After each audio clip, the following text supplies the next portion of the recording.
Ginpatag ni President Ferdinand Marcos Jr.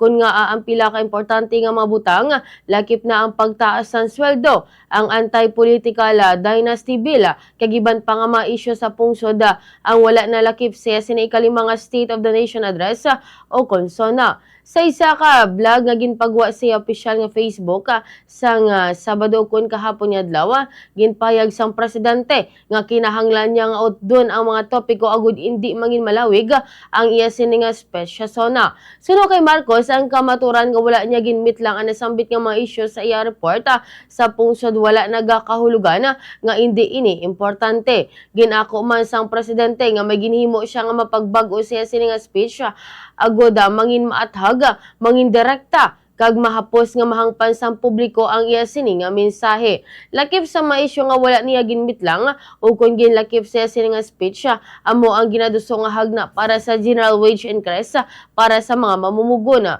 Wala man ginmit lang sang presidente ang anti-political dynasty bill bisan pa nga napasar na ini sang kamara. Matandaan nga naglawig sa isa ka oras kag 25 minutos sa ikalimang State of the Nation Address ni President Marcos rason kun nga kinahanglan nga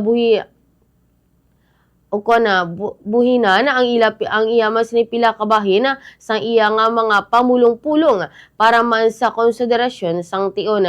Yari bala pamatian ta nangin kabahin sang pahayag ni President Ferdinand Marcos Jr.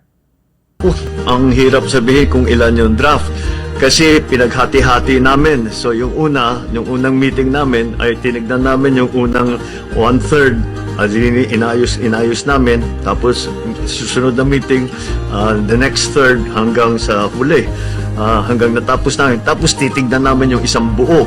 Siyempre kailangan namin ayusin kasi yung sa simula masyadong mahaba, kasi basta isulat nyo saka natin aayusin. So dahan-dahan namin ginawang mas maiksi para naman hindi umabot ng 2 oras kalahati ang speech. Masyadong mapapagod ang tao, pati ako mauubos ang boses ko. Ang kasunod na katanungan, nasabi nyo ba ang lahat ng gusto nyo sabihin? Ang katotohanan, hindi. Marami kaming nailagay na kailangan na namin, hindi namin na maisama dahil masyado na mahaba.